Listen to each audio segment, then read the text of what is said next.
Good morning बच्चों। आज कक्षा 12 भौतिक विज्ञान के लिए मेरा जो टॉपिक है वो है गाउस के नियम के द्वारा कूलॉम के नियम को किस प्रकार से निकाला जाता है। डिटेक्शन ऑफ गाउस की प्रमेय के द्वारा कूलॉम का नियम, या कह सकते हैं डिटेक्शन ऑफ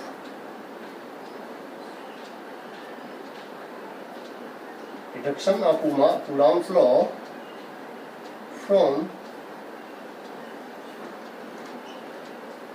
गाउस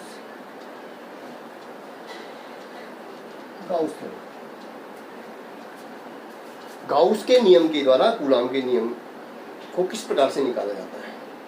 आपको पता है कि हम क्या करेंगे, इसमें हम निकालेंगे कि गाउस की थ्योरम निकालने के लिए हमें एक बंद पृष्ठ की आवश्यकता होती है।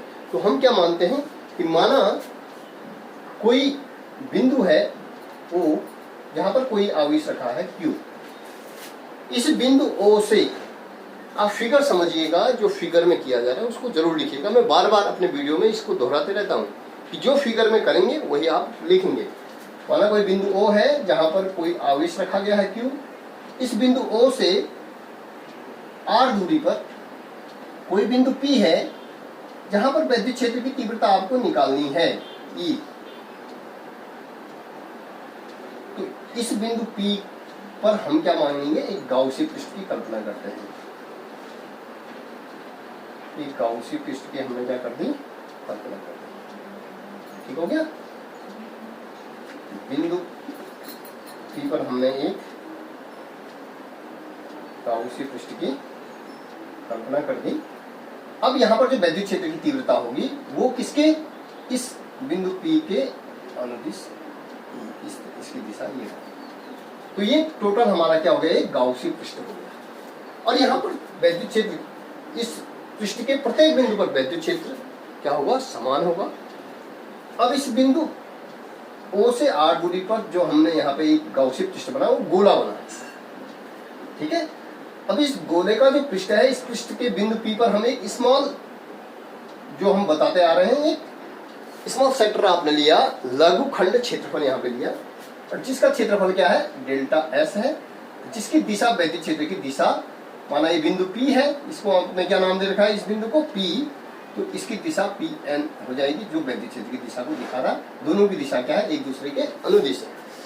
तो हमने सबसे पहले क्या करना है, हमने यहाँ पर इस पृष्ठ का जो लघुखंड क्षेत्रफल है, यहाँ पर विद्युत क्षेत्र की तीव्रता क्या है, यहाँ पे हमने इस लघुखंड से गुजरने वाला कुल विद्युत फ्लक्स निकालना है।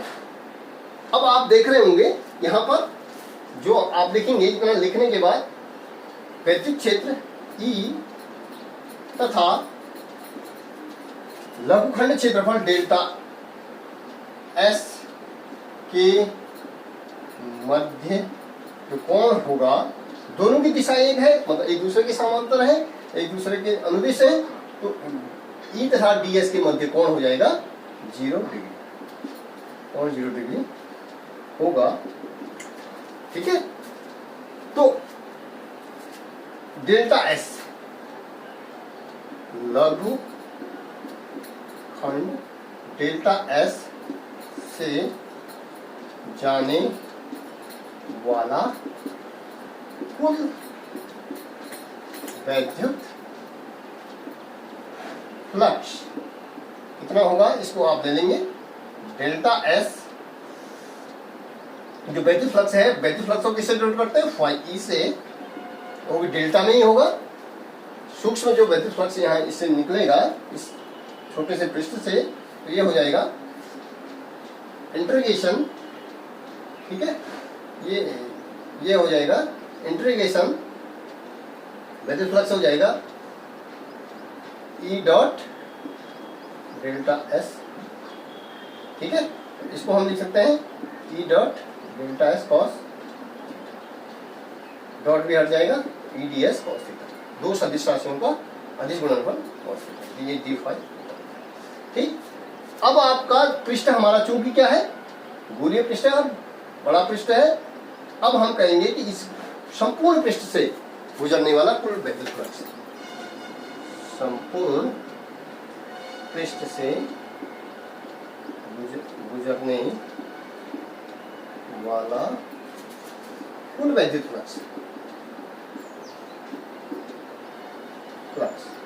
ये क्या हो जाएगा, ये हो जाएगा, हम इसको डिनोट करते हैं फाई से, कुल वैद्युत फ्लक्स फाई ई बराबर हो जाएगा इंटीग्रेशन टोटल मानव पृष्ठ का क्षेत्रफल क्या है एस मान के चलिए, टोटल इस पृष्ठ का क्षेत्रफल क्या है एस है, एस हो जाएगा, इसको हम लिख सकते हैं इंटीग्रेशन का यूज करते हैं E D S cos theta का मान क्या है, क्योंकि उनकी मैं पहले बोल चुका हूं दोनों के मध्य क्या है 0 डिग्री का एंगल है, तो एंगल 0 हो जाएगा, तो ये हो जाएगा ई बाहर ले लीजिएगा और ये हो जाएगा डेल्टा एस। क्लियर हो गया। अब ई बराबर, अब डेल्टा एस क्या हो जाएगा, इसका इस पृष्ठ का संपूर्ण क्षेत्रफल हमने इंटीग्रेशन डेल्टा एस के रूप में इसको दिखा दिया। तो गोले का संपूर्ण पृष्ठ आप इससे पहले आपको पता है किया है आपने E into 4 pi R square, क्योंकि त्रिज्या आर त्रिज्या का ये गोले पृष्ठ गॉसियन पृष्ठ बना, तो गोले का जो पृष्ठ का क्षेत्रफल हो जाता है 4 पाई आर स्क्वायर, ये आपका फाई ई। ठीक है, इस संपूर्ण पृष्ठ से गुजरने वाला कुल वैद्युत फ्लक्स हमारा फाई निकल गया। अब हमने निकालना है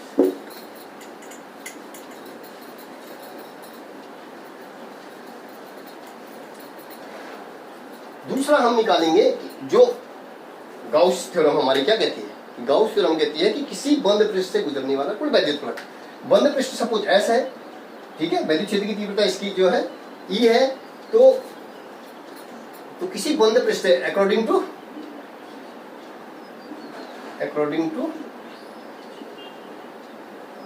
गाउस थ्योरम क्या कहता है, अकॉर्डिंग टू गाउस थ्योरम होता है,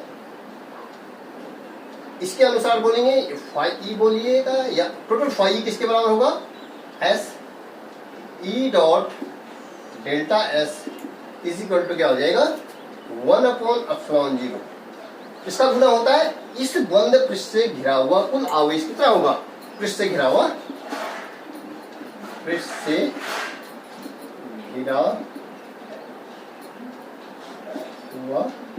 आवेश, जिसको हम बोलेंगे 1/ε0 इंटू आवेश क्या है, माना इसमें क्यों आवेश है।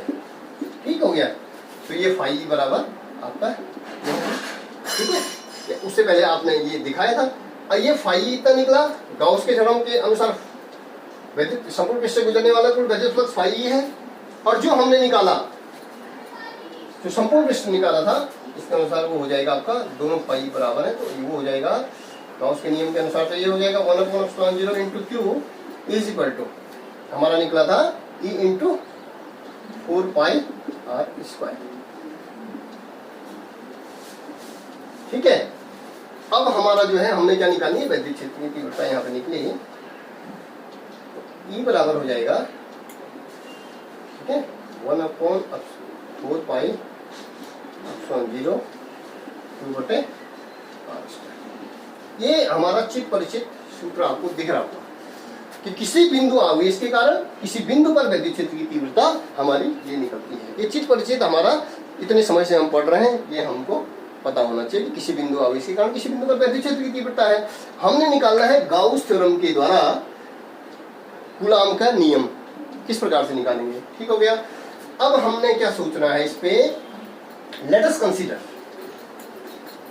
क्या कंसीडर करना है कि माना जो ये बिंदु P है, इस बिंदु P पर कोई धन परीक्षण आवेश रखा गया है, ठीक है ना, इसको हम बोलेंगे Q0 हमने यहाँ पे रखा है, इस बिंदु पर कोई धन परीक्षण आवेश Q0 रखा हुआ है, तो इसको हम कह सकते हैं कि किसी बिंदु आवेश के कारण किसी बिंदु पर, मतलब ये एक आवेश ही हो जाएगा, ठीक है, वैद्युत क्षेत्र की तीव्रता E तो निकली है, और यहाँ पर एक आवेश हमने रखा हुआ है, धन परीक्षण आवेश बिंदु P पर रखा हुआ है, तो दोनों आवेशों के मध्य लगने वाला आकर्षण हो या प्रतिकर्षण हो, वो बल कौन सा कूलाम का नियम होता है। तो यहाँ पे हमारा सबसे पहले तो यहाँ पे वैद्युत क्षेत्र की तीव्रता हो जाएगी E बराबर, इस Q0 पर जो है वैद्युत क्षेत्र की तीव्रता E बराबर क्या होगा F/Q0, इसके अनुसार यहाँ पे, ठीक है, तो इसलिए F बराबर हो जाएगा ई इंटू क्यू जीरो। और क्लियर हो गया।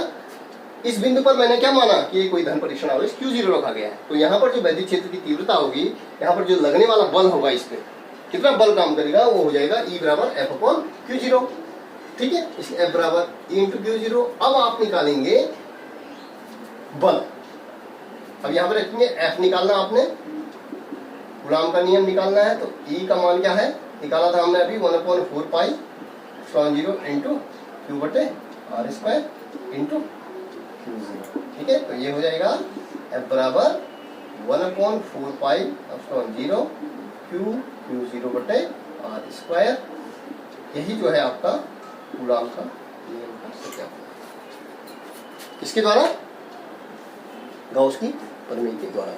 तो इसमें देखिए गाउस की थ्योरम क्या होती है, इसमें समानता देखिए दोनों में।